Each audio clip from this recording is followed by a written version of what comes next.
So Zoe, tell me about the charity. How did it come about and why? So it came into being because we've sadly lost 5 babies ourselves. So we lost 3 children prior to having our daughter, who's now 8. And then we lost another 2 children before our next little girl arrived, who's now 6. So we've been there. We've gone through that great bereavement of losing children. So we knew a charity like this was needed. Our consultant actually told us there isn't support out there, so don't go looking. So we knew there was something needed because there was nothing there for when we needed it. We needed support outside our family and friends because they too were affected by the losses. So you're reaching out for support from people who are also in mourning. So we needed an organisation.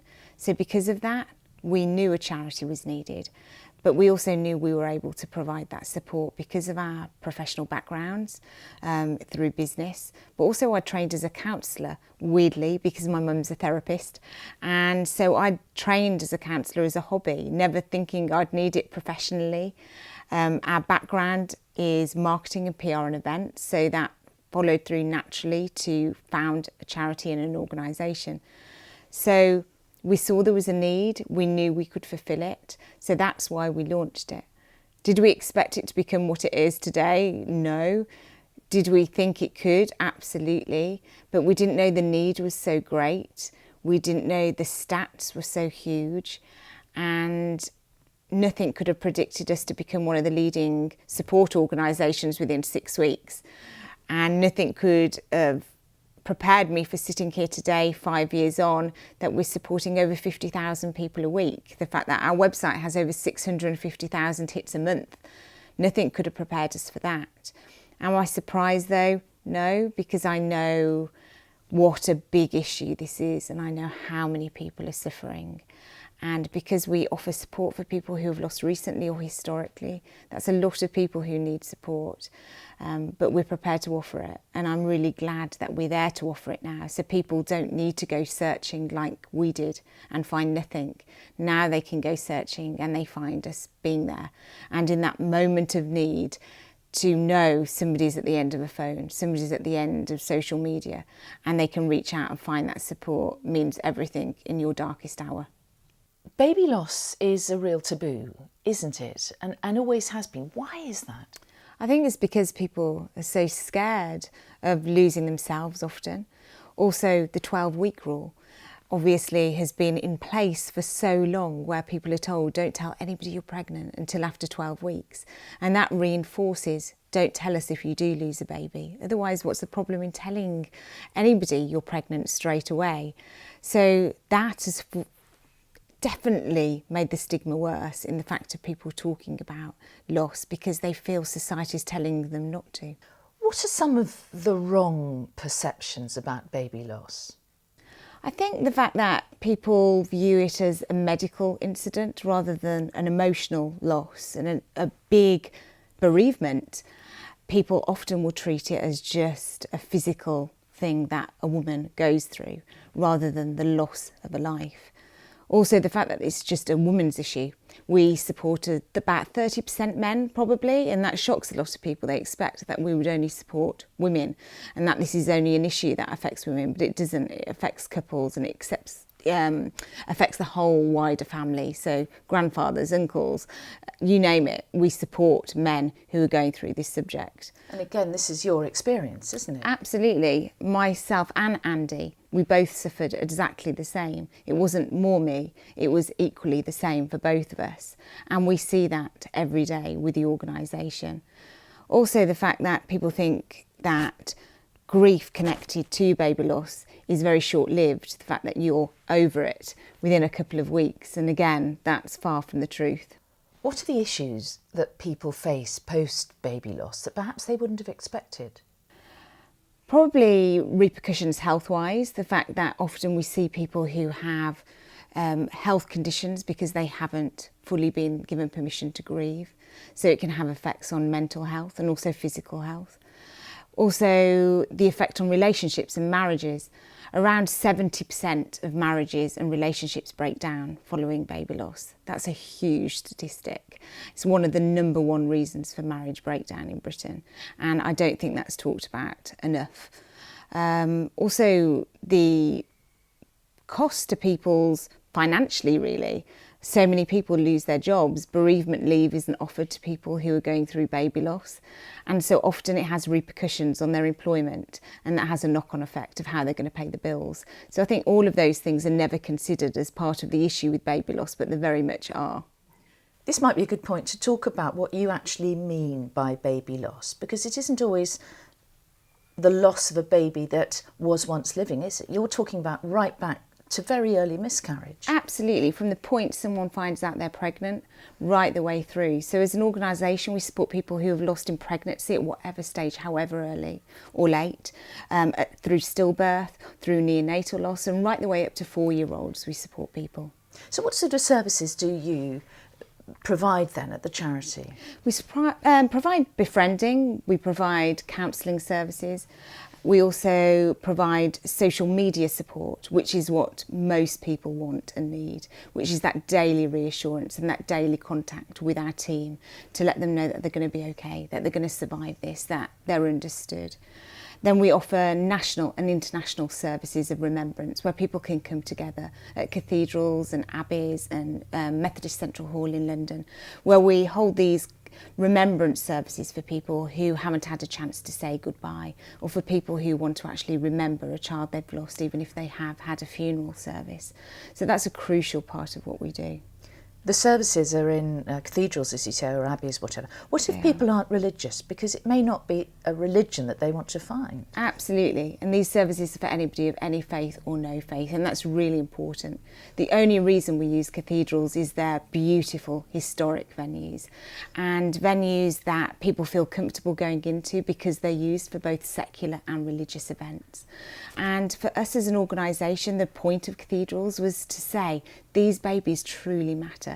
So they should be recognised in these really beautiful historic buildings and not just hidden away. So tell me, what happens at your services? It's a mixture of everything, but the first and most important thing is people are coming together, whether their loss was recently or historic.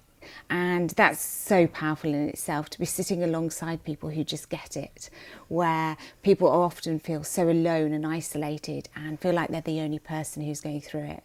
So the first part of the service is very much just looking around and seeing people sitting alongside you who just get it. So that's really important part. But then from the front, what we do is we have amazing music. We've got a great professional singing team who travel the world with us, where music is so powerful for many people, where they can't find the words themselves. Music can really do that. Then we have great acts of remembrance, candle lighting. We also have something that's totally unique to saying goodbye services, which is bell ringing, where people get an opportunity to ring a bell for every baby they've lost. And for many, they say that's the most powerful moment, where their baby's probably never had a voice, they've never heard it. But to hear those bells chiming all around the cathedral, knowing each one recognises a baby's life, is so powerful and just so beautiful. And people of all ages come, don't they? Totally. These services are for the whole family. So we have so many children and babies who attend, and grandparents, uncles, aunts, absolutely everybody is welcome to come along. The services are designed for the whole family, because this is not just an issue that couples deal with. The whole extended family is affected, and children are affected when they lose their brothers and sisters. And tell me about the people who come to the services who maybe lost babies many decades ago. Wow. For me, I guess they're the most moving stories, because it's people who have carried that grief for so long. When you have a 70 or 80-year-old or 90-year-old come along to the service whose life's basically been put on hold from the moment they've lost their child, that's quite hard to witness, but also incredibly moving when they say, finally, I've had an opportunity to recognise my baby, and that's what I've lived to do my whole life. Many years ago, it was even less acknowledged than it is now, wasn't it? It was a stigma. It was something that people really avoided talking about at all costs. They did indeed, and so often people will say to us, I don't know where my baby's buried. My baby died from a cot death even back then, and a midwife came in, took the baby. I never saw the baby again. It was never even mentioned again. And we hear stories like that daily. I mean, as an organisation, we support around 50,000 people a week. So you can imagine the quantity of stories we hear. And without fail, people who have lost over 30, 40 years ago have such harrowing tales to tell of being told to just get out of the bed, go home, try again. And on the 15th of September, your first book, Saying Goodbye, comes out. Why did you feel the need to write the book now? Well, I felt the need to write it because we were asked to write it and because people were really needing that resource. And I've actually got a copy hot off the press, which is here. And so the book is exactly what I needed. When we were going through loss, I couldn't find anything that actually gave me hope that I'd survive, but also as a daily resource that I needed. So the first half of the book is our story, but the second half is 90 days of support. So each day people can read it as it comes, day by day, so they don't feel alone anymore. That's my hope. So the first part of each day is basically talking about something I felt and I think that somebody else might be feeling right on that day. So it could be talking about feeling alone. And so the area will very much talk about feeling alone, going through baby loss. Then there's a task for the day, so people can do something active. What sort of thing? So it could be something like write a letter to the baby you've lost today, where you feel like you've been robbed of an opportunity to express that. So a really productive thing that will help them through that day. Or it could be find a song that really means something to you and just be in that moment and not fight that moment. And then there's a quote, which is something that I've written from my heart to the reader's heart, which I really trust and believe will make them feel less alone. Where something I really struggled with was feeling like I was the only person who was going through it. And to just make somebody not feel that, to make them know they're not crazy, that they're not the only person in the world who's going through it.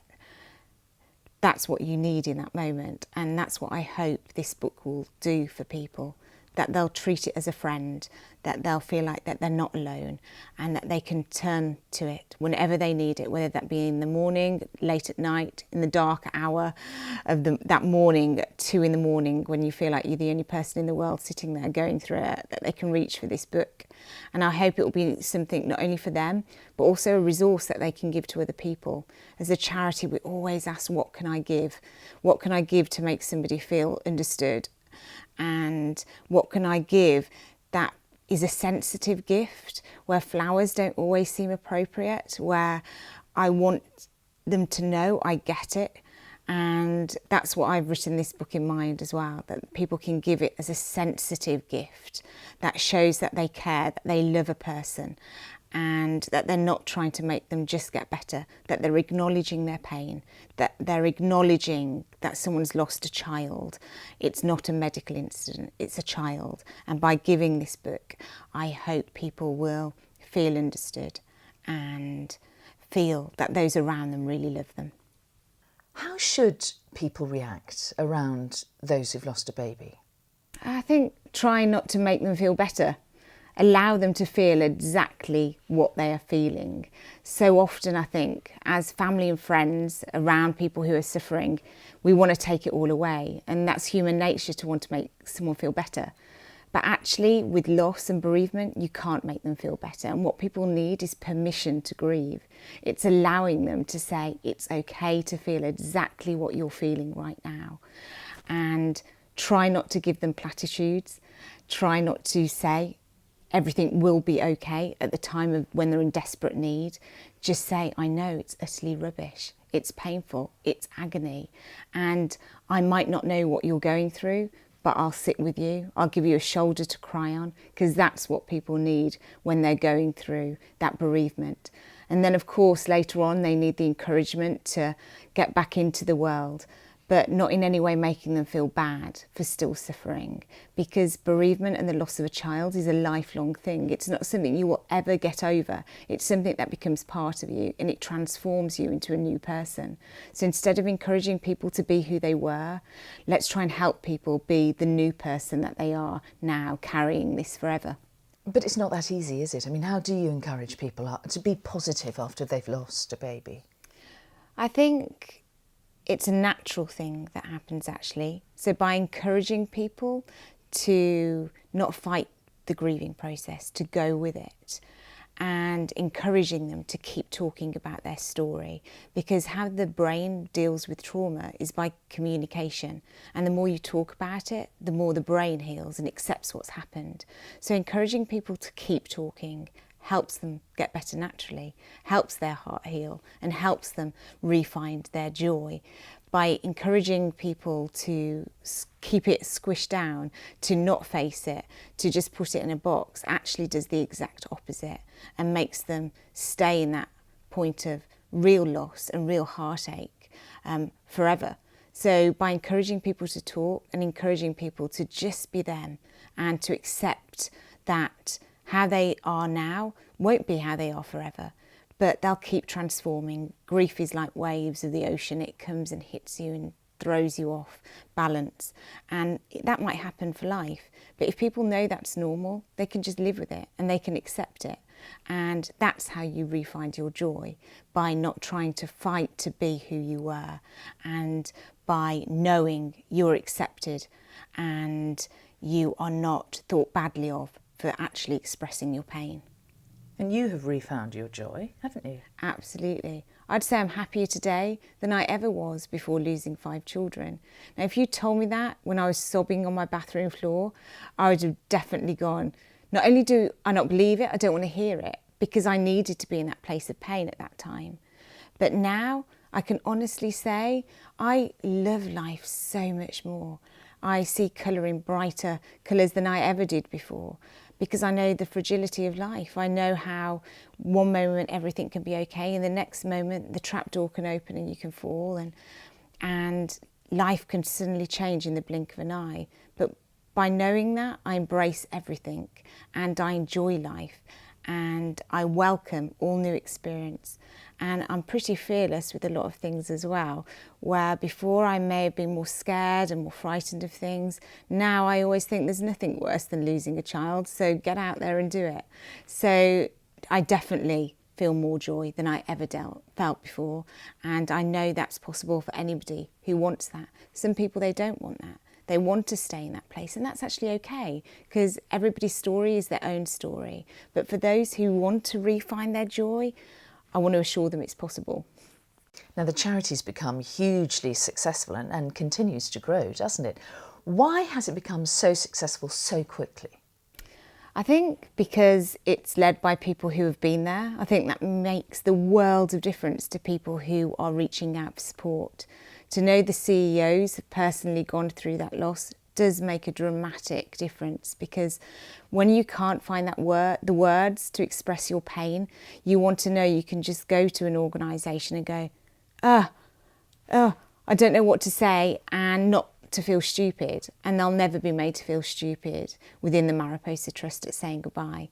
They'll be made to feel that's okay and that's normal, and you don't need to find the words. We get it. We understand. So I think that's why the charity was so well received. And I think because we're a charity of integrity, that we walk the walk, and we don't just say we want to do this but don't follow through on it. We really action change. So we're stakeholders within the Department of Health. We are influencers within the health organisation worldwide now, in trying to make things better. So we don't just offer support, we say let's try and change the lack of support that's there. If we see an issue with how care is provided, we say let's try and change that. So if we can prevent any pain, we will. So it's not just trying to pick up the pieces, we want to help people be less broken in the first place. So I think that's what's made us stand out amongst the rest. But also everybody who works for the organisation, all 240 people who work with us, are equally as passionate. So it's not just me and Andy, it's the whole team who love what they do, who are passionate about making a difference. And I think that is really obvious to people who need support. It's quite a weight of responsibility on you, isn't there? You're CEO of this growing charity, as we've discussed, and you've also become a spokesman for all these bereaved people. It's a big pressure on you. How do you cope with that? Well, for me, I don't see it as a pressure really. I see it as an honour.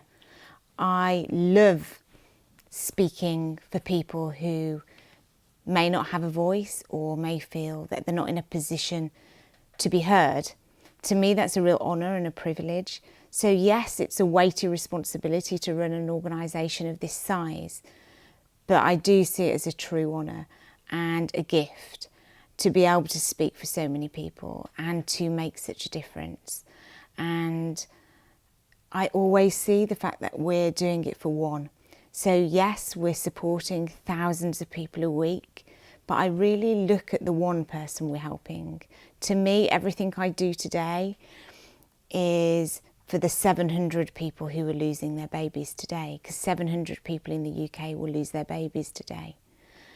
250,000 are lost through miscarriage every year in the UK, 1 million every year in America. That's a lot of people, and that's a big number, and almost too big a number to be able to focus on. So our focus is on the people who lose their babies today and the one person who feels that they can't carry on living today because they're just being told the news that they've lost their baby. That's the person I do it for today, and that's how I don't feel overwhelmed by it. And you have a bill going through the House of Lords right now. What are you hoping to achieve from that? Well, we actually got approached by the House of Lords some time ago by different people within it to say the fact that they'd love to support any bills that we might want to do because of the influence of the charity. So that started us thinking of what needed to be done, what would really benefit the wider community. And we listened to the people that we were supporting, and we also looked at what we needed as a couple. And one thing we struggled with, there was the lack of recognition of our babies that we'd lost. The fact that they never existed on paper. They existed on our medical notes, but because they were lost before that 24-week mark, they weren't given birth or death certificates. They weren't given a stillborn certificate. And for us, that was hard. And we know it's hard for so many people every single year. And we hear horrendous stories where people have lost twins before 24 weeks. And we hear this quite often now, where one of their babies was born breathing, and so it was given a certificate, but the other baby wasn't born breathing, so it wasn't given any recognition at all. So they have to go to the registry office, they have to register the fact that they had one baby, and their twin sibling is never even recognised, it's never even acknowledged.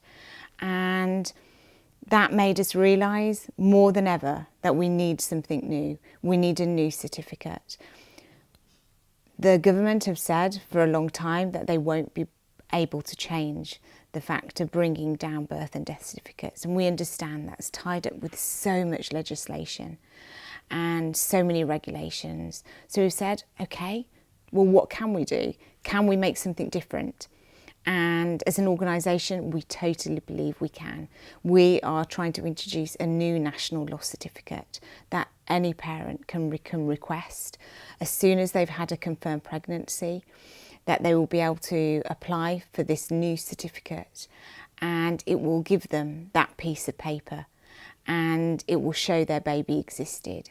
And we conducted polls as an organisation, and without fail, on all of the polls that we've run, is that people want this, and they say it will make a massive difference to them, just so they've got something in their family file at home to give to siblings if they have other children, or just for other generations to say my baby existed, not just on my medical records that will die with me, but for generations to come.